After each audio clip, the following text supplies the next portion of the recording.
자, 이번에 모실 게스트는 우리나라 선거제도가 소선거제로 바뀐 이후로 대구에서 최초로 당선된 야권의 인사입니다. 대구 수성갑의 김부겸 의원을 모시겠습니다. 네, 반갑습니다. 대선 후보로 나오신다는 거죠, 지금? 예. 그렇게 공식적으로 출마 선언을 하셨습니까? 아직 안 했는데요. 네. 뭐 동네에서 다 하는 걸로 그렇게 이야기를 해요. 동네에서 다 하는 걸로. 자, 보세요. 이번에 그 포스터였어요. 제가 의원님들을 모실 때 당선 사진을 꼭 살펴봐요.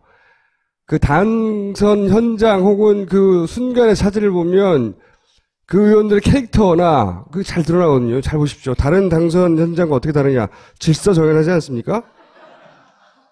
흥분되지 않은 표정. 뭐랄까요. 학술 용어로 의기양양. 내가 될 줄 알았어. 이게 어떤 차이가 있냐. 다른 후보들 막 뽀뽀하고 난리 나요.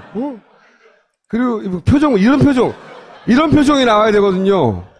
이런 표정이 나와야 되는데, 이 표정 보세요. 가족분들이죠. 청중수 보시기에 왼쪽에는 제 아버님이시고요. 오른쪽이 제 집사람이고, 예. 둘을 헷갈리진 않겠죠. 네. 반대로 생각하진 않겠죠. 요 변명 좀 해도 돼요? 네? 왜 이래 되는지. 왜 이렇게 조용한지? 예, 해당 지역에 이 개표기가 고장이 났어요. 지금 개표가 진행은 안 되는데, 언론인들은 전부 기다리고 있잖아요. 그래서 지금 현재 출구조사가 크게 틀리지 않을 거니까, 그래서 먼저 한번 찍자고 그래서. 의기양양이 아니고 찝찝이구나, 찝찝. 결과 아직 안 나왔는데, 혹시 뒤집어지면 어떡하지? 예, 10시가 됐는데도 아직 현장에서 개표를 못하니까, 다른 언론인들을 계속 기다리고 있잖아요. 그래서 이렇게 된 거예요. 그런 비밀이 숨어 있었습니다. 자, 그럼 본격적으로. 최근에 인터뷰를 엄청 많이 하세요. 야권의 잠재 후보군으로 거론되는 분들 중에 가장 많이 인터뷰를 하시고 있습니다, 요새. 그러니까, 가장 인지도가 낮다는 얘기죠. 가장 많이 열심히 인터뷰를 하시는데, 그 중에 이제 언론들이 기사를 뽑을 때 이런 식으로 뽑아요. 결국은 문재인을 대체할 것이다. 문재인으로 좀 부족하다. 또는, 문재인으로는 한계가 있다. 물론, 문재인 전 대표를 제한 모든 후보들은, 잠재 후보들은 그렇게 얘기해야 되죠. 그래야 자기한테 기회가 있으니까. 이렇게 말씀하시고 있는데, 그럼 문재인으로는 왜 안 되는 겁니까? 아니, 제가 왜 가능성이 있느냐고 이야기를 해야지. 자꾸 왜 누구를 씹으라고 그래요? 예. 그 사람으로는 부족하니까 나를 뽑아달라는 거 아니에요? 이미 지지율이 훨씬 높은데도 불구하고. 아니, 그거보다는요, 이제 대세론에 안주하면, 야당은 흥미를 잃게 된다. 그리고 목말로 뒤에 뛰어오는 친구들도 뭐 역전할 희망도 보이고, 그런 분위기가 있어야지. 국민들도 관심을 끌고, 또 후보들끼리도 좀 치열한 경쟁을 내야 될 거 아니냐. 그런 뜻에서 이야기를 했는데 자꾸 언론이 이렇게 하네요. 저 원래 싸움 잘 못해요. 억지로 몰고 가지 마세요. 그럼 문재인으로 그냥 가도 되는 거예요? 붙어봐야 알죠. 그거 어떻게 알아요? 예. 그러면 문재인으로 그러니까 안 되는 이유와 본인이 더 나은 이유가 뭐죠? 저는 이렇게 생각합니다. 기본적으로 한국의 정치 구도 자체가 하루아침에 확 바뀌지는 않잖아요. 근데 그동안 보면, 우리 당에 대해서 조금 부정적인, 그것도 아주 부정적이었던 지역부터 좀 허물어야 되는데, 그렇다면 그 지역이 현재는 공교롭게도 영남 지역이고, 그 중에 가장 저희들한테 좀 차가웠던 데가, 대구 경북 지역입니다. 우리 노무현 후보도 한 18%, 지난번에 문재인 후보도 한 19% 정도였는데, 이제는 좀 획기적으로 판을 한번 뒤집어 보자. 그랬을 때, 제가 조금 더 그 죽지역 사람들한테 설득하기에 좀 낫지 않겠느냐. 그러면 전통적인 우리 지지층에다가 그동안 개척하지 못했던 땅에서 좀 더 많은 지지를 얻어오면 뭔가 야권에게 더 강한 가능성을 만드는 거 아니냐. 그 말이에요. 제가 총선 끝나고 우연한 기회에 한번 뵀잖아요. 그때 비슷한 질문을 드렸어요. 대선 생각을 하고 계시느냐. 그때는 제 기억에 아직 그럴 정도의 여유가 없다. 내가 국민들에게 어떤 말씀을 들려드려야 될지, 무슨 의제로, 무슨 시대정신을 관통하는 의제를 가지고 얘기를 할지 잘 모르겠다. 공부를 좀 해야 되겠다. 이런 말씀을 하셨거든요.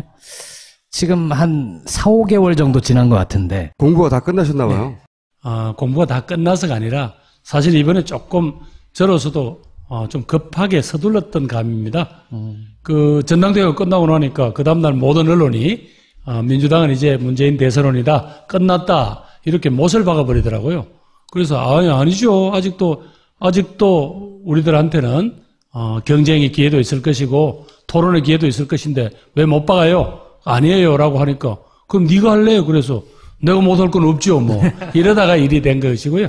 지금도 여전히 정말이지 뭐 다른 것보다는 국가를 한번 책임져 보겠다 그러면 정말 이 많은 사람들의 이 꿈을 한번 생생하게 실현해 보겠다 그러면 좀 제가 좀 아주 구체적으로 준비를 좀 더 해볼게요. 누구나 할 수 있는 우리 사회의 고민에 대해서는 다들 이야기가 있잖아요. 근데 거기에 대해서 개별 문제에 대해서는 좀 어떻게 구체적으로 끼워 맞춰서 한국 사회 전체로 지금보다는 한 발 더 나갈 수 있을까? 그 모습을 제가 준비를 해서 나올게요. 그러면 아직 준비가 안 되셨는데 지금 나오신 거예요, 파파이스에? 그럼 왜 그래 일찍 불렀어요, 그래서. 아직 준비가 다 끝나지 않았는데 일단 부르니까 나오신 거군요. 일단 뭐 파파이스 정도에서 얘기가 돼야 뭐 좀 인지도도 오르고 그래서 왔죠. 대세론으로 안 될 수 있어요. 문재인이 안 될 수 있어요, 당연히.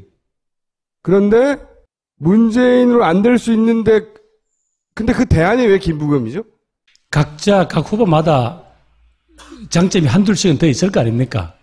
그걸 우리가 전부 다 한번 판을 펼쳐놓고 이번 기회에 이 절박한 한 번은 정권을 교체를 해서 이렇게 뒤틀린 사회를 바로잡아야 되겠는데 어떤 역량들이 모이면 이번에 확실하게 한번 뒤집을까? 어떤 그런 관점에서 봤을 때 아직까지 각자의 매력들을 아직까지 점검받아 본 적이 없잖아요. 그래서 그걸 한번 전부 펼쳐놓고 자랑도 하고 토론도 하고 씨름도 할 기회를 달라는 거죠. 던져놓을 본인의 매력으로 준비된 게 지금 뭐가 있어요? 뭐 하나는 좀 뚝심이 있어 보이잖아요, 제가. 그래서 그거 하나 하고 또 하나는 아까 말씀드린 왜 그렇게 생각하십니까? 제가 지금까지 선거라고는 제법 치러가지고 지금 승률이 한 5할 되거든요. 지금까지 4승 4패 했습니다. 선거에 8번 나와서. 그러면 제법 좀 몇 집은 좀 생긴 거잖아요. 그 점 하나 봐달라는 거고요. 또 하나는 제가 이렇게 좀 뻔뻔한 측면이 좀 옛날보다 많이 늘어가지고요. 저희들을 환영하지 않는 지역에 가서도 제가 좀 들이밀어서 정말 이번에 세상 조금 바꿔달라고 좀 호소하는 거는 제가 조금 괜찮을 겁니다. 그런데 아까 그 말씀 하셨잖아요. 내가 노무현 대통령도 부산에서 안 됐는데 내가 대구에서 뚫었다. 실제로 30년 만에 처음이에요. 이 소송 문제 이후로 야권 후보가 된 것은. 근데 그렇게 따지면은 이정현 대표 있잖아요. 이정현 대표는 호남에서 재선이 됐어요. 최초로. 그러면 이정현 대표도 똑같은 논리로 대선 후보가 될 수 있는 거 아닙니까? 근데 그렇게 생각하지 않거든요. 그렇죠? 그것만으로는 안 된다 이거지. 뭐 더 없냐 이거예요. 어떻게 정말 그거 하나 우리가 전 고민했던 지역주의라는 그 벽 조금 겁냈다고 해서 그래서 나한테 기회 주세요 이런 건 아니고요. 이제 조금씩 이 과정에서 보면 제가 생각보다는 조금 괜찮은 물건이다라는 게 많이 나올 거예요. 너무 궁금해하지 마세요. 지난 총선 민심을 어떻게 해석하시는지 그 연장선에서 보자면 지금 사람들의 민심이 정권 교체의 레일을 달리고 있는지 아니면 저쪽으로 보면 정권 재창출의 궤도 위에 있는지. 다른 것보다는 국민들은 분명히 한번 바꾸었으면 하는 것 같습니다. 그중에 하나는 기본적으로 한 10년 되면서 이 사회적 강자들, 그게 정치적 강자든 경제적 강자든 사회적 강자들이 너무 뻔뻔해졌어요. 자신들이 가지고 있는 거는 기본적으로 내 것이고 요 힘들고 어려운 사람 것도 더 뺏어서 100개를 채우려고 하잖아요. 이건 아니다. 분명한 거는 그런 점에서 세상이 바뀌고 무섭고 두려운 줄은 분명히 알아야 되겠다. 그러나 야당에 대해서도 뭔가 아직도 조금 미진한 것 같아요. 우선 두 야당이 갈라진 것은 뭐 그분들이 늘 가슴에 좀 앙금으로 남아있는 것 같고요. 또 하나는 아까 뭐 세월호 문제도 말씀하셨습니다만은 야당이 조금 될 것은 되고 안 될 것은 안 된다. 그러나 이렇게라도 타협안을 마련해보자라는 그 나름대로 야당이 바라보는 세상이 바뀌는 그림, 그게 좀 뚜렷지 않다는 게 지적이신 것 같아요. 그래서 저는 정권 교체에 대한 분명히 열망은 보여주셨는데 현재 분열된 두 야당이 각자 보이는 이 정도 모습 가지고는 아직 국민들에게 확신을 주기는 부족하다라는 생각이고요. 김부겸 표 야당은 어떻게 다른 겁니까? 제가 어떤 문제를 딱 이렇게 전착을 하면 참 끈질기게 참 징글징글할 정도로 끝까지 일을 합니다. 제가 좀 생긴 것도 이렇게 못생겼고 둥글둥글해서 저 친구가 늘 이렇게 좀 강성이 아니다라고 지적은 많이 받습니다만 그러나 한번 결심을 해서 어떤 과제를 잡으면 돌파하는데 끝까지 뚝심을 발휘한 거는 뭐 지금까지 장점이거든요. 제가 지금까지 한 번도 입시를 제때 들어간 적이 없습니다. 재수도 하고 삼수도 했지만 마침내 또 들어갔거든요. 또 정치를 해서도 한꺼번에 된 적이 없습니다. 제가 삼수를 해서 처음으로 국회의원을 한번 달았거든요. 뭐 등등 제가 어떤 과제를 잡으면 절대로 중간에 어설프게 간두는 법은 없습니다. 다만 그 과정에서 정말 남한테 자랑하기 전에 정말 밤을 새워가면서 또 자신을 닦아가면서 정말로 세상에 국민들한테 내놓을 만할 때까지는 다지고 노력하고 뭐 그런 끈기는 제가 조금 있을 겁니다. 예. 그게 이 시기에 사는 사람들한테 자식 구질구질하다 이렇게 비춰질지 아니면 저 녀석은 한번 뱉어놓은 말에 대해서는 책임을 지더라 진정성이 있는 놈이더라 그래 될지 그건 전 모르겠습니다만은 아니 그 김부겸 의원의 그 훌륭한 인성에 대한 얘기는 알겠는데 품성, 끈기 그래서 김부겸 표 야당은 어떻게 다르냐고요? 요렇게 보시죠. 예. 우선은 저는 지금 현재 지금 부정부패 중에서 특별히 아마 김영란법이 시행되고 하면 보통 우리 주변에 생긴 눈에 떠있는 부정부패는 상당히 많이 사라질 겁니다. 그러나 이 구조적 부정부패는 제가 보기에 상당 부분 음습하게 우리 사회를 괴롭힐 것 같아요. 저 분명히 만약에 캠페인에서 제 정책을 이야기할 때 이 구조적인 부정부패에 대한 특히 권력형 비리에 관한 걸 확실히 발본색원할 안을 준비를 하겠습니다. 부정부패에 대한 확실한 척결. 또 하나는 지금 결국 이제 젊은이들의 일자리 문제를 비롯한 이 감당할 수 없는 이 양곡한 문제요. 이 문제에 대해서는 분명히 저 친구 왜 저렇게 과격해라고 하는 경제정책. 무슨 지금까지는 그걸 경제민주화라는 아주 점잖은 용어로 표현했습니다만 그렇지 않은 구체적으로 국가가 책임을 지고 집어넣어라. 예산이 있느냐 없느냐 재정을 헛쓰느냐 안 쓰느냐나 이런 논쟁을 넘어서서 거기에 대한 확실하게 이런 식으로 어제 심상정 대표는 대합착이라고 하더라고요. 상층부 하층부를 정말로 더 붙일 만한 그런 각오를 가지고 정책을 하라고 하던데 거기에 대해서도 저도 확실한 대안을 내겠습니다. 적어도 기회에 있어서의 불공정 그리고 사회 구조에 있어서의 불공평한 그리고 아까 이야기한 부정부패 이 세 가지는 확실히 걷어채울 그런 내용을 내겠습니다. 그러면 문제만 있는 게 아니에요. 안희정 도지사 재선 도지사죠. 충청권에 사서 강합니다. 박원순 무려 서울시장이에요. 이재명 인터넷상 인기 짱이에요. 이런 후보들도 쟁쟁하단 말이죠. 이런 후보들보다 본인이 더 나은 점이 흔히 확장성이라고 이야기를 하던데 딴 게 아니고 저희 당에 이 자리에 계시는 분들을 포함해서 야권의 전통적 지지자들은 정말 가슴에 분노가 있죠. 누가 이 분노를 시원하게 대변해 줄까가 지금 요즘 관심입니다. 그런데 냉정하게 우리 정치 지형에서 아직까지 우리들의 이 열정과 분노만 가지고는 세상을 아직 바꾸지 못했습니다. 바로 김대중 대통령의 탄생에는 이인재라는 분열 효과도 있었지만 JP를 비롯한 어떤 세력 연합이 있었습니다. 그리고 여러분들이 사랑하시는 노무현의 승리에는 극적인 정몽준 후보와의 단일화라는 또 그런 과정이 있었습니다. 그걸 다 합쳤을 때 우리가 겨우 51%, 52% 승리를 거두었잖아요. 그렇다면 냉정하게 봤을 때 우리 사회의 이 정치 지형을 하루아침에 못 바꾸는 게 우리 현실이라면 아까 말씀드린 대로 우리가 취약한 부분에서 혹은 우리가 조금 더 양보를 해야 될 부분에서 설득력을 갖는 그런 어떤 좀 자세, 어찌 보면 전략적 판단, 그 불가능할까요? 저는 어떤 그런 점에서 좀 더 강하게 또 구체적으로 준비를 하겠습니다. 확장성이라고 표현하는 이 전략이 듣다 보면 안철수 전 대표의 전략하고 비슷해요. 자기가 문재인 전 대표보다 훨씬 경쟁력이 있다고 말하는 그 핵심 포인트가 확장성이에요. 확장성. 양극단을 떼고 네, 나는 중간을 하겠다. 뭐 친박과 친문을 요새는 양극단으로 표현하고 있어요. 그쪽에서는. 빼고 나서 중간 지대인 영역의 사람들 내가 충분히 끌어와서 확장해서 승리하겠다. 이게 안철수 전 대표의 전략이기도 한 것 같은데 어떻게 차별화되죠? 안철수 전 대표 전략과는? 우선 브랜드가 다르지 않습니까? 예. 그 점에 조금 항의를 하고 싶고요.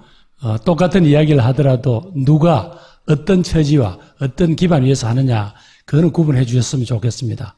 그리고 좋든 싫든 여러분이 정치적인 어떤 지도급 인사의 상품을 고를 때 정책만 보는 건 아니잖아요. 여러분들 그 인간이 지금까지 살아온 여러 가지 이력을 보실 것 아닙니까? 뭐 그런 어떤 비교를 통해서 한국 사회가 지금 부딪히고 있는 문제가 뭔데 저 친구가 정말 거기에서 목숨을 걸고 해낼 수 있을지 없을지 또 그걸 가지고 제 혼자가 아니라 주변에서 얼마나 많은 분들을 에너지를 모아낼지 아닐지 이런 거 다 판단하지 않겠어요? 안철수 전 대표가 살아온 행적을 볼 때는 안 된다는 겁니까? 아니 왜 김어준 선생은 맨날 그렇게 자꾸 비꼬세요. 아유, 아니 말씀하시는 걸 그대로 되받아치는 거예요. 행적을 보면 알 수 있다면서요. 제가 어릴 때부터 그렇게 말을 못듣게 하다가 많이 얻어맞았거든요. 저도 많이 맞고 있어요. 네? 관련해서 질문을 하나 드리면요. 그 전에 질문과 답변을 오가다 보니까 이게 너무 원론적인 얘기의 수준에서 자꾸 맴도는 것 같은 느낌이 드는 것으로 보아 좀 일찍 나오신 건 맞는 것 같아요. 그죠? 그렇죠. 그래도 왜 이렇게 일찍 부르셨어요, 그래? 아니, 언론을 계속 등장하시길래, 이분이 이제 본격적으로 등판하시나 보다 하고 모셨죠? 그럼 또 한 번 모셔야 된다는 얘기인데. 감사합니다. 예. 질문해 주세요. 예. 저기, 안철수 대표 얘기가 나왔으니까, 아까 그 야권 분열이라는 표현을 쓰셨는데, 오늘 당장 벌어진 일만 보면, 김재수 농림부 장관 해임 결의안, 그동안 야권이 공조해왔는데 국민의당이 한 발을 뺐어요. 그리고 이상돈 의원이 아까 우리 얘기한 거 보면 안철수 대표가 여권의 후보가 될 수도 있다. 이런 라고 인터뷰를 했어요. 인터뷰를 오늘 했거든요. 네. 안철수 대표, 국민의당은 야권입니까? 여권이 될 수도 있는 아니면 겁니까? 제3지대에 있는 것인가요? 그 비슷한 발상과 착상은 이정현 당대표가 탄생할 때부터 쭉 이야기가 나왔던 이야기입니다. 그렇죠. 영남, 호남 연대하고 연합한다, 뭐.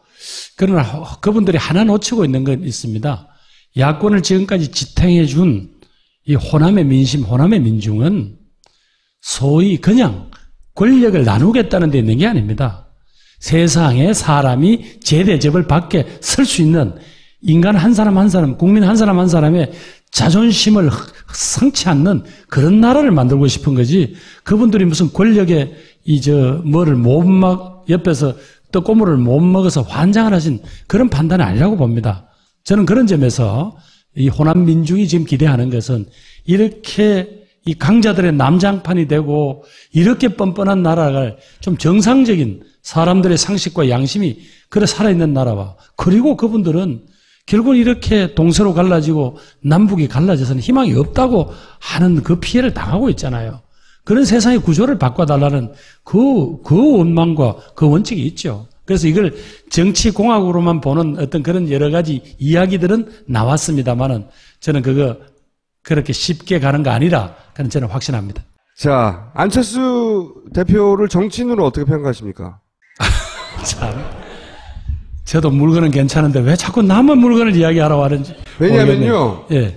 그 양반이 어떤 정치인가 하는 판단을 그 사람이 내가 판단 내린 사람에 대해서 어떻게 판단하느냐를 듣고서 내릴 수 있거든요. 나는 그 사람을 이렇게 생각하는데 저 사람 왜 이렇게 생각하네? 나하고 생각이 비슷해. 결이 비슷하네 나랑? 아니면 나하고는 전혀 다른 생각이? 하여튼 비교할 수 있는 대상이거든요. 그게 직접적으로. 여러분 어떻게 판단하실지는 제가 잘 모르겠습니다만은 더불어민주당을 탈당을 해서 자기 고집대로 야권 연대 없이 이번에 독자적인 제3 세력을 꾸린 안철수는 여러분들이 안철수 현상이 거품이라고 할 때 그 안철수하고는 지금 근본적으로 달라졌습니다. 지금 저분 지지율이 무슨 뭐 두 자릿수도 한 자릿수 그게 중요한 게 아니고요. 이제는 정확하게 이 정치권에 자신의 지분을 가진 대주주 중에 한 사람입니다. 분명히 이분이 앞으로 대한민국을 나는 어떻게 가야 한다고 보느냐가 우리 정국 운영의 중요한 키거든요. 그래서 지금의 안철수는 이제는 우리가 감히 뭐 예를 들면 별거 아니야라는 둥 혹은 뭐 그냥 우리가 야권 통합하면 그저 주저앉힌다는 둥 이런 가벼운 계산을 하면 안 되고요. 정확하게 저분의 주장 중에서 앞으로 세상을 바꾸는데 긍정적으로 기여할 부분을 어떻게 M&A 한다 하는가요? 그를 각오로 하고 그림을 그려 나가야 할 겁니다. 실체로 인정해야 된다 일단. 예, 현상이 아니다 더 이상 안철수는. 그럼요. 왜냐하면 완전한 권력 실체로 인정해야 된다. 우선 여러분 보세요. 국회 내에서 지금 사실은 우리 우상호 원내대표가 가끔 엄살을 떠는지 투정을 부르는지 모르지만 지금 사실은 주도권을 누가 끌고 가고 있습니까? 박지원 국민의당 원내대표가 사실 끌고 가고 있습니다. 물론 그분이 노련한 정치 경험 때문이기도 하지만 좀 제3당의 위치가 딱 거기 있잖아요. 우리 손을 들어주는 것 같은데 은근히 저쪽 편을 들어주고. 그건 이제 실체다 하는 거는 알겠어요. 평가는 어떻습니까? 평가. 정치인으로서. 우리 아버님이 오늘 불려가면 너 자꾸 이러저러 물을 텐데 잘 모르는 거 답변하지 마라고 그러더라고요. 그러면은 개헌론은 어떻게 보세요? 요즘 모든 종류의 개헌을 들고 나오잖아요. 뭐 이원 집중제도 있고 뭐 중임제도 얘기하고 내각제도 얘기하고 분권령 어쩌고저쩌고 하는데 이 개헌론 자체는 어떻게 보시고 본인은 그러면 어떤 쪽인지? 기본적으로 저는 개헌을 이렇게 필요하다고 봅니다.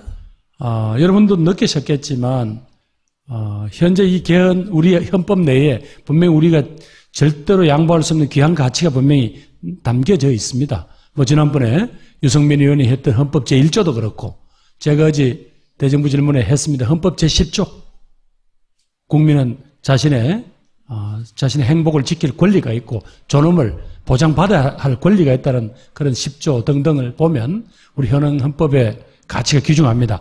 그러나 분명한 것은 이제 30년 전에 우리 사회의 갈등과 사회경제적 구조에 비추어서 볼 때 30년이라는 세월은 너무 많은 변화를 가져왔거든요. 지금의 이 중앙정부의 권력구조 외에 이렇게 모든 기회와 권한이 중앙정부에 집중되고 지방은 피폐해져 있는 이 중앙정부와 지방정부의 관계. 그 다음에 그동안은 우리들이 당당하게 요구할 수 있었던 기본권의 범위가 많이 제한되어 있었거든요. 그리고 법률로서 유보할 수 있다는 법률 유보가 너무 많고 이런 거를 따진다면 이번에는 손을 대야 됩니다. 개헌을 해야 하고요. 그 방향은요? 예를 들어서 내각제 뭐 개인적으로 선호하시는 방향은요? 저는 기본적으로 우리 국가가 아직까지 여러 가지 갈등의 한복판에 있기 때문에 국가 갈등과 위기의 최종 책임자인 어떤 권력, 그것을 대통령으로 부르든 뭐라고 부르든 그거를 국민 손으로 선택해 하는 것은 아직은 저는 뺏어갈 수 없다고 봅니다. 내각제는 아니다. 그래서 저는 그걸 분권형이라고 표현하는데 그 대신에 여러분 보시다시피 세월호 특위 하나 연장하고 마는데 특조 연장하고 마는데도 대통령 눈치를 봐야 되는 이게 정상적인 나라입니까? 그래서 저는 분권형 대통령은 불가피하다고 보는 것이고요. 대통령 중심제이긴 하나 대통령의 권한을 그걸 뭐라고 부르든 그 다음에 일상적인 어떤 우리들이 느끼는 생활상의 문제, 경제정책, 산업정책 이런 문제들에 대한 갈등은 그건 좋든 싫든 국민의 대표기구인 국회에서 풀 수밖에 없다고 봅니다. 모든 공무원들이 대통령한테 보고하고 대통령이 낙점하는 대로 가는 이 인사 시스템, 이 제도화에서 어떻게 이 문제를 풀어갈 수 있겠습니까? 그리고 여의도에는 전부 나쁜 사람만 있고 도둑놈만 있는 거 아니잖아요. 거기서 타협해서 현실적으로 관료나 청와대 입장과 다른 결론을 내면 그대로 가면 되잖아요. 그 사람들도 국민들의 위임을 받은 사람들이니까. 소위 이원 집정부제 뭐 이런 형태를 그건 너무 어려운 말이고요. 그냥 분권하자는 이야기고요. 대선 전에 개헌 가능성이 있습니까? 개헌안 합의는 저는 가능하다고 봅니다. 그 프로세스를 어떻게 밟을 것인가. 결국은 국민이 도장을 찍어줘야 되거든요. 그거를 대선 전에 할 수 있을지 혹은 대선에 후보자들이 걸어가지고 결론이 나면 거기에 따라서 대통령이 자기 임기를 단축하더라도 그 개헌의 프로세스에 따라 약속을 지킬지 그거는 조금 다른 문제지만 적어도 어떤 내용이 합의되느냐까지는 저는 대선 전까지 그 합의를 하는 게 가장 지금으로 봐서는 그나마 가능성이 있는 길이라고 판단합니다. 저도 개헌해야 된다고 생각하는 쪽이긴 한데 개헌론의 위험성도 또 있잖아요. 어떤 의미냐면 대통령 중심 지금 같은 제도가 문제가 없어서가 아니라 지금 모두들 개헌을 치고 나오는 이유 중에 하나는 특히나 그 여당 쪽에서 이 세력이 이합 집산을 지금 여당에서는 지금 구도는 재집권하기가 쉽지 않으니까 세력이 이합 집산을 할 때 서로 주고받을 게 있어야 된단 말이죠. 너 대통령에 나가 총리할게. 그래야 합종 연영의 딜이 이어질 수 있으니까. 그런 이유 때문에 지금 대통령이 혼자 다 먹는 구조 말고 권력이 분산되는 구조가 돼야 너 이거 해, 나 이거 할게. 그럼 우린 이렇게 딜하자. 그래서 우리가 세력을 만들어 같이 해가지고 다음 권력을 우리가 먹자. 이런 딜이 될 수 있게 되려면 그런 개헌이 이루어져야 되니까 그래서 개헌이 거론되는 이유가 있잖아요. 실제로. 그런데 꾼들이 계산하는 게 다 맞던가요? 저는 그건 김어준 선생이 너무 많이 나간 거라고 보는데요. 이번에 사실은 총선거 치르기 전에 이 여소야대 대리라고 누가 생각했습니까? 심지어 새누리당이 개헌선까지 육박할 수 있다는 이야기가 나왔잖아요. 근데 국민들 마음 한켠에 분명히 이건 아니지라는 이미 판단을 그분들 하고 기다리고 계셨던 게 나중에 보면 나타나잖아요. 지금 김어준 선생이 그런 우려가 있죠. 분명히 소위 여러 세력의 뭐 좀 덩치가 조금 되는 친구들끼리 그런 거래를 할 가능성이 있죠. 그럼에도 불구하고 그들의 그게 부당한 거래를 국민들이 모르고 넘어갈 그런 상황은 아닙니다. 알면 어떻게 막습니까, 근데? 안다고. 그러면 개헌안이 부결되겠죠. 제가 말하는 거는 그걸 막아달라는 게 아니라 개헌론에 그런 위험성도 같이 있는 거 아니냐 이거죠. 있죠. 모든 게 뭐 완벽하고 좋은 것 같으면 왜 안 되겠습니까? 그럼에도 불구하고 이번에 쭉 우리가 4대강을 자기 고집대로 밀어붙여서 온 국토를 난장판이 놓은 이명박의 권력을 보시고도 또 지금처럼 대통령 한 분의 고집 때문에 정말 국정이 오도 가도 못하는 걸 보시고도 민족의 운명이 걸려있을지도 모르는 사드나 북핵 문제를 지금 보세요. 전쟁 불사론을 주장하는 걸 보시고도 어떻게 제동장치 하나 없는 이 제도 가지고 언제까지 가겠습니까? 저는 그런 거에 대해서 이제는 우리가 고민할 때가 된 거예요. 누가 가장 무서운 여권의 후보 상대인가요? 반기문인가요, 역시? 아니면 김무성? 유승민? 그거는 기업 비밀인데요. 지금 이야기할 수가 없는데요. 될지 안 될지도 모르는데 말하시죠. 저 보면 여러분 어떻게 생각하세요? 지금 국민들이 바라는 것 중에서 어떤 게 있습니까? 하나는 분명히 변화합니다. 그것도 변화도 확 뒤집었으면 하는 변화가 있고요. 또 하나는 이렇게 위상이 쪼그라질 대로 쪼그라진 대한민국의 모습에 대해서 사실은 지금 그것도 상당히 분노가 있거든요. 그런 점에서 저는 반기문 대망론이 이렇게 오래 가고 유지된다고 봅니다. 그런 점에서 아무래도 이 반기문 유엔 사무총장에 대한 국민의 기대 자체를 하루아침에 이렇게 꺾기는 쉽지 않겠죠. 그러니까 이제 정치권에서는 마치 과거에 고건 전 총리나 이런 갑자기 등장했다가 사라지는 그 류와 마찬가지로 반기문도 본격적인 검증이 이루어지기 시작하면 꺼질 거라고 하는데 그렇게 생각 안 하신다는 거죠. 그렇죠. 왜냐하면 한국인이 지금 이룬 외교적 업적 중에 지금 내세울 게 별로 없잖아요. 지금 핵이라는 게 구체적으로 누구를 위협하고 있습니까? 자칫하면 이민족의 진짜 공도 동망이 올 수 있는 이런 무서운 상황인데도 누가 나서서 끌고 다니면서 중국 주석을 설득하고 미국 대통령을 설득하고 북한에 대해서 뭔가 카드를 던지고 아무도 안 하잖아요. 그러니까 사무총장이 그걸 할 수 있는 사람이에요? 할 수 있다는 기대를 지금 국민들이 가지고 있죠. 어제 대정부 질문에서 반기문 총장을 대북 특사로 활용해야 된다 그 말씀하셨던가요? 특사란 말은 조금 제가 어제 이야기하는 것은 대통령이 특사를 보낼 결단을 하라. 특별히 지금 북한이 수재 때문에 지금 여러 가지 어려울 때 이럴 때 먼저 손을 내미는 게 맞는 거 아니냐. 그런데 북한 정권이 안 믿을 거 아니에요. 다른 사람들은. 그러면 유엔 사무총장은 어떤 특정 나라의 대표자가 될 수는 없죠. 그러나 이렇게 분쟁 지역이고 핵 위협이 상존하고 있는 이때 유엔 사무총장은 그걸 해결하러 가야 될 여러 가지 또 권한과 책무가 있잖아요. 그런 반기문 유엔 사무총장의 대선 행보를 도와주시는 거 아닙니까? 결과적으로 도와준다고 하더라도 지금 자칫하면 지금 공공연하게 지금 핵이 얼마나 무서운 줄 알면서 지금 지진 때문에 핵발전소의 안전에 대해서도 두려워하는 이 국민을 두고도 공공연히 전쟁 불사론이 나오는 판입니다. 지금 우선은 이 불을 막아야죠. 이 불을 꺼야죠. 저는 그런 점에서 지금 한국이 가진 중요한 외교적 자산은 그러면 대통령이 함부로 할 수는 없는 외교적 자산이잖아요. 그래서 이럴 때 한번 한민족의 운명을 위해서 한번 요청하는 게 어떠냐. 그런 취지입니다. 굉장히 공허한 시도일 것 같은데 근데 그 갔다는 자체는 상징성이 커서 대선 가든 도움이 될지언정 북핵을 해결하는데 진짜 실질적인 도움이 될까요? 아니에요. 저는 김어준 선생하고 생각이 달라요. 지금 문제는 선량한 조정자가 없는 거거든요. 캐리 미 국무장관과 왕이 중국 외교부장이 지난 봄에요. 우리 선거 한참 할 때인데 그때 합의를 했어요. 지금 북핵 문제를 어떻게 풀래? 우선 이 순간에 북핵을 동결하고 그래서 육자회담을 재개해서 북한이 요구하는 것과 국제사회 제재를 같이 풀고 그리고 점차적으로 북한 핵을 해체하는 방법을 모색한다, 동시에 병행한다라고 합의를 했어요. 그런데 아래 18일 날 현지 시간입니다만은 뉴욕에서 열린 한미일 외무장관 회담에서 우리 외교장관은 뭐 별다른 이야기를 안 했어요. 일본도 마찬가지인데 오히려 캐리 국무장관이 지금은 북한이 행동할 때다 당신들이 동결해서 이것을 풀어가자라고 아주 길게 이야기를 했습니다. 자, 이랬을 때 누군가는 흥행보따리를 가지고 가서 조정을 해야 될 거 아니에요. 미국 국무장관이 직접 갈 수는 없을 거고. 그러면 현재 그런 역할을 해낼 수 있는 책무가 부여된 분이 유엔 사무총장이다. 그 말이죠. 그래서 알겠습니다. 아이디어는 그렇다는 거고.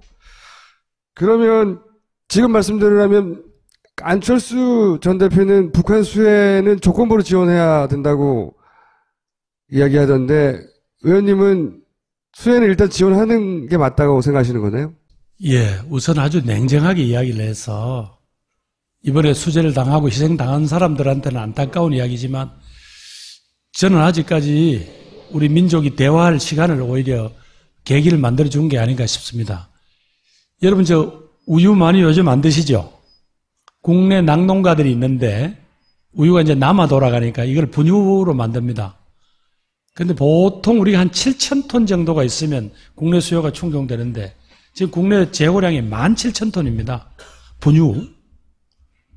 그 다음에 쌀은요. 여러분 잘 아시겠지만 한 3년 이상 보관해버리면 사실상 일반 식용으로는 못 쓰잖아요. 그 쌀 보관 창고가 없어서 지금 전국이 난리고요. 그런데 금년에 또 풍년이 되니까 또 쌀이 우리가 소비할 것보다 훨씬 많이 남아돕니다. 그런데다가 여러분 우리도 알다시피 우리가 WTO 들어갈 때 이 쌀 시장 개방을 막는다고 의무 도입량이 금년에 또 40만 톤입니다. 대충 생각하더라도 한 100만 톤의 쌀이 남습니다. 이거 보관 요구가 1년에 1,000억 단위 이상이 들거든요. 왜 이럴 때 아까 말씀드린 대로 자꾸 분배 과정에서 이게 무슨 군사력으로 전용되니까 막아야 된다. 자꾸 이런 이야기만 할 게 아니라 정 안 되면 국제적십자라든가 세계 식량 프로그램이라든가 뭐 등등을 통해서 하고 적어도 자꾸 북한에 있는 보통 국민들의 마음에 역시 급할 때는 도와주는 거는 남조선밖에 없다. 그들의 표현대로 따르면 그런 걸 자꾸 심어주고 또 이거 전부 장부에 남겨야죠. 나중에 지하자원으로 교환하든 여러 가지 방법이 있잖아요. 왜 그걸 안 하느냐는 그 이야기죠. 저도 그렇게 생각합니다. 아니 그리고 어제 말이죠. 정부 답변에도 그 총리가 다른 건 몰라도 인도적 지원에 관해서는 우리 정부가 인색한 거 아닙니다 하고 아주 정색을 하더라고요. 그 양반이 생각하는 인도적 지원은 달라요. 인도에 지원하는 거 아니야? 인도에? 그럼 김무성 대표 같은 경우는 다시 이게 뭐랄까요? 부활하는 게 불가능하다고 보세요? 저희들이 과거에 학생운동 제야 활동을 할 때 그분이 민취업이라고 김영삼 대통령 쪽의 제야 창구였어요. 저하고는 벌써 한 30년이 넘은 관계네요. 네. 저는 저력이 있다고 봅니다. 오세훈은 어떻게 보시는가요? 오세훈. 지금 올라가고 있는 중이라고 알고 있거든요. 조금씩 올라오긴 합니다. 그래도 10%대 두 자릿수는 안 되죠. 저는 10% 올라가는 게 꿈인데요. 문재인 다음으로 까다로운 상대는 누구예요? 이 야권에서는. 어느 한 분 쉬운 분은 없죠. 네? 어느 한 사람 쉬운 사람 없다고요. 목소리 커졌잖아요. 화냈어, 나한테! 질문 그거 하나 드릴게요. 아까 지진하고 북핵 문제 말씀하셨는데 일단 핵발전소 어떻게 해야 됩니까? 두 번째 질문은 민주당, 더불어민주당 내에서 대선 후보 경선을 하게 될 텐데 시기 가지고 지금 논란이 좀 있잖아요. 지난 대선 때는 너무나 대통령 후보가 늦게 결정됐다. 그래서 후보가 뭘 할 시간적 여유가 없었다라는 얘기가 있고 그래서 규정상은 6개월 전에 후보를 선출하게 돼 있죠. 근데 지금 후보들 중에 지방자치단체장들이 있으니까 이걸 좀 늦추자. 이런 주장도 나름 합리성이 있단 말이에요. 네. 저는, 뒷 질문부터 답변하면 저는 당연히 그분들 고려해야 됩니다. 배려해야 됩니다. 왜냐하면 지금 일정대로 하려면 이분들이 중간에 사퇴를 해야 되잖아요. 낮에는 직무 보고 밤에 선거운동하게 할 수는 없잖아요. 그렇다면 이분들이 사퇴해도 보궐선거를 안 하는 그 시한이라는 게 3월 말인가 그래요. 이분들이 그래도 사퇴를 안 할 수 있게 해줘야 되는 거는 당연히 배려해야 되는 거라고 생각합니다. 공교롭게도 지금 단체장들이 많잖아요. 그렇죠. 예, 그건 저는 새 지도부가 원칙은 180일 전에 끝내게 돼 있지만 이런 정치적 고려를 해야 한다라고 저는 생각을 합니다. 첫 번째 질문은 이렇습니다.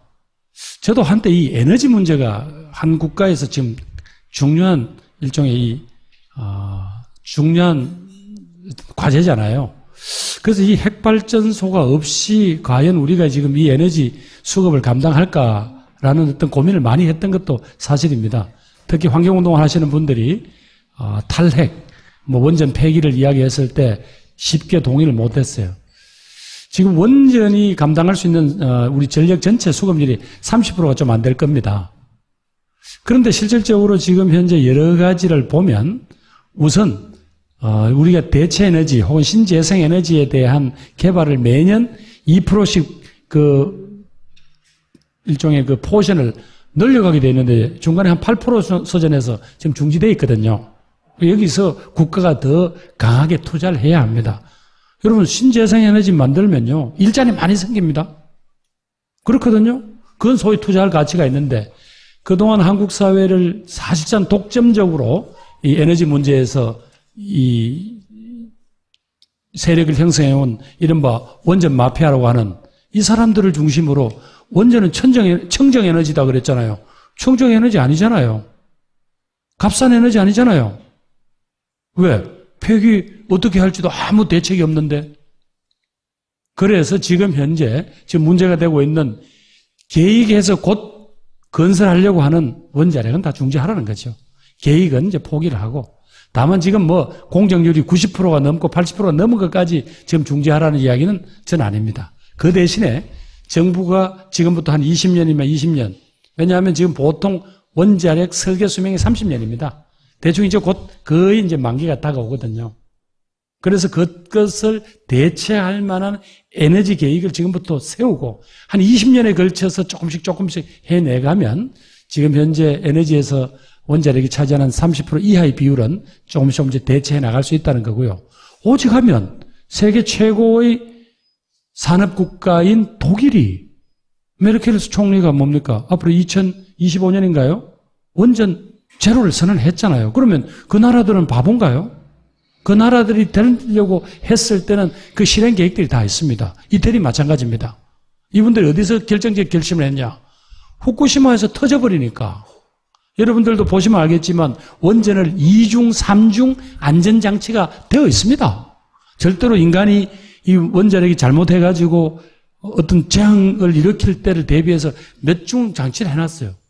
그런데 그 꼼꼼한 일본의 그 시설이 어떻게 됐어요? 쓰나미 한 번에 다 무너지잖아요.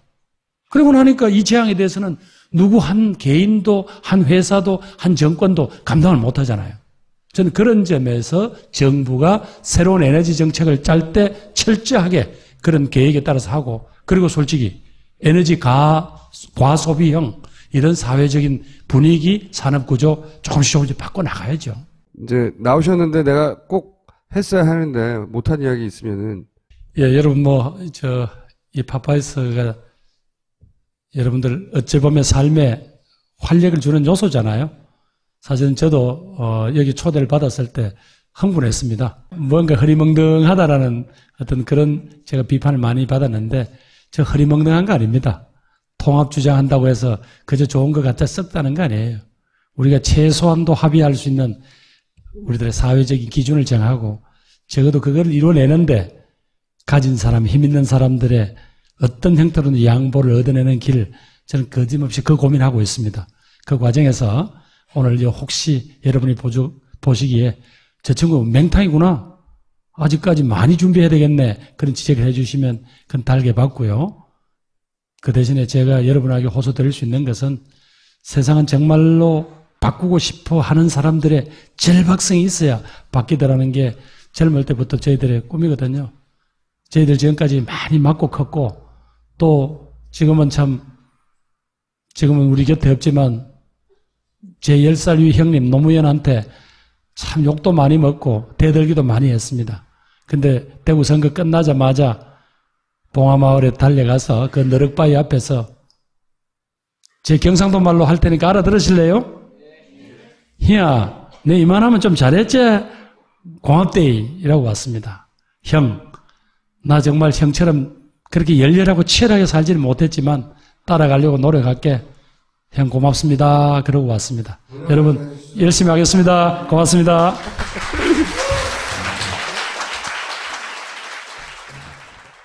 이보시오. 마카 좀 갖다 주시오. 이거 보세요. 여기는 한국입니다. 마카는 페루에 가야 있으니까 그냥 푹 쉬세요. 뭐라고? 페루비안 네이처 코리아의 마고 마카를 모른다고? 아니, 이게 무슨 소리야? 페루를 대표하는 슈퍼푸드 마카. 이제 국내에서도 100%로 드실 수 있습니다. 딴지마켓에서 파는 마고 마카, 남녀노소 모두에게 줬어! 우리는 생각했습니다. 실외는 가까운 곳에 있다고. 우리가 파는 것은 음료 몇 잔일지 모르지만 거기에 담겨있는 것이 정직함이라면 세상은 보다 건강해질 것입니다. 그래서 아낌없이 담았습니다. 평산네이처 아로니아 친. 지금 딴지마켓에서 구입하십시오. 좀 제가 좀 아주 구체적으로 준비를 좀 더 해볼게요. 누구나 할 수 있는 우리 사회의 고민에 대해서는 다들 이야기가 있잖아요.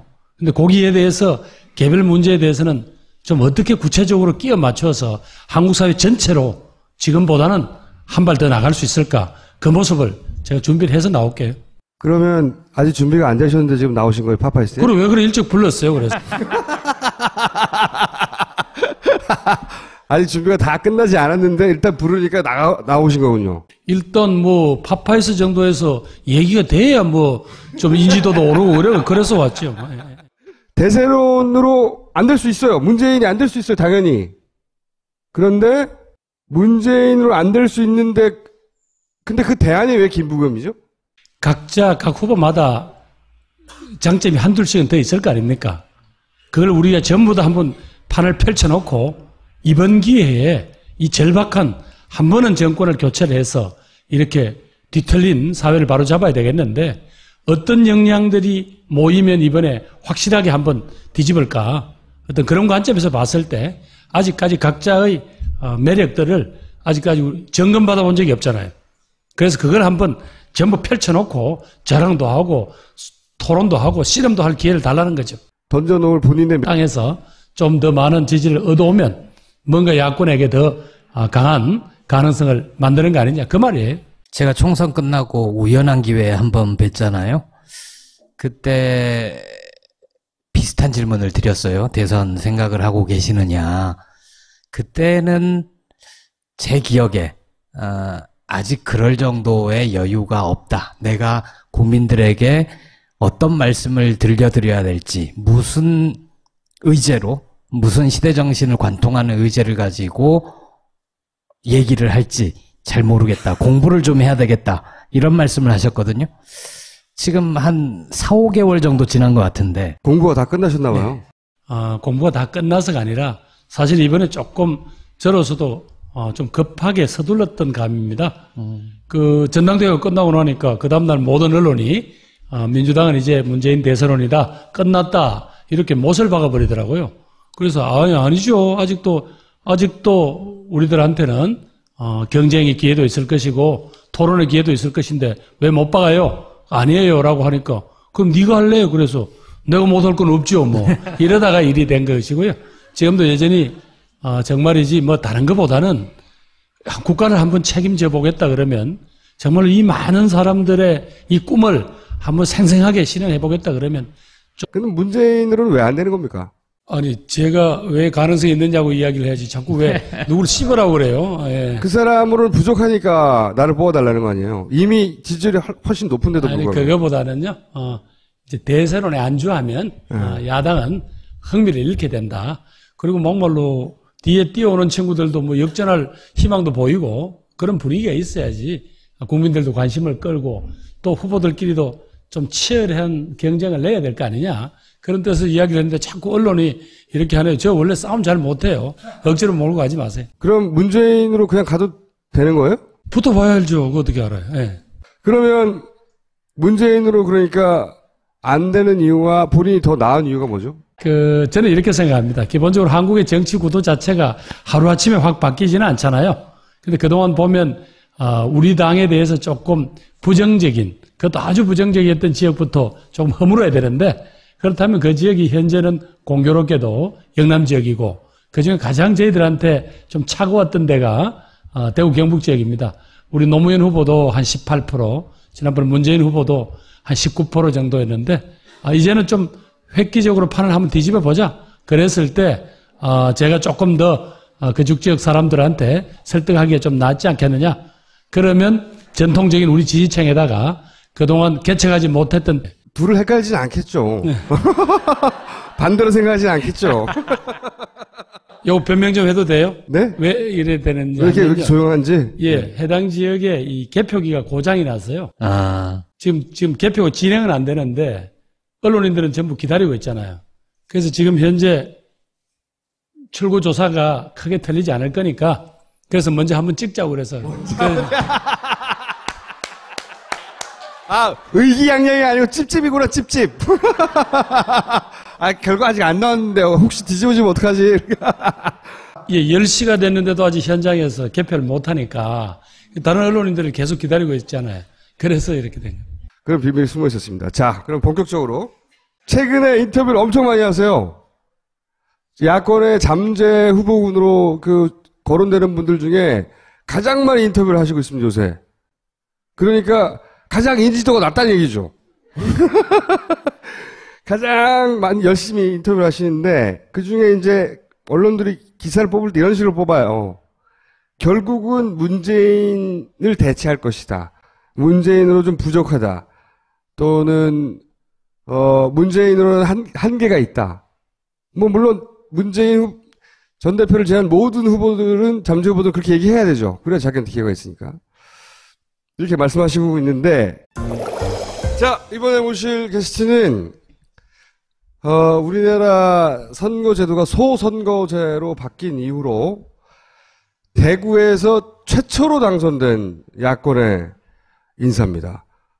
대구 수성갑의 김부겸 의원을 모시겠습니다. 네, 반갑습니다. 대선 후보로 나오신다는 거죠, 지금? 예.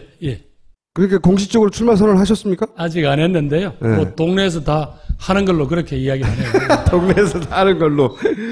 자, 보세요. 이번에 포스터였어요. 제가 의원님들을 모실 때 당선 사진을 꼭 살펴봐요. 그 당선 현장 혹은 그 순간의 사진을 보면 그 의원들의 캐릭터나 그게 잘 드러나거든요. 잘 보십시오. 다른 당선 현장과 어떻게 다르냐. 질서정연하지 않습니까? 흥분되지 않은 표정. 뭐랄까요. 학술용어로 의기양양. 내가 될 줄 알았어. 이 어떤 차이가 있냐. 다른 후보들 막 뽀뽀하고 난리 나요. 그리고 표정, 이런 표정이 나와야 되거든요. 이런 표정이 나와야 되는데 이 표정 보세요. 가족분들이죠. 청중수 보시기에 왼쪽에는 제 아버님이시고요. 오른쪽이 제 집사람이고. 예.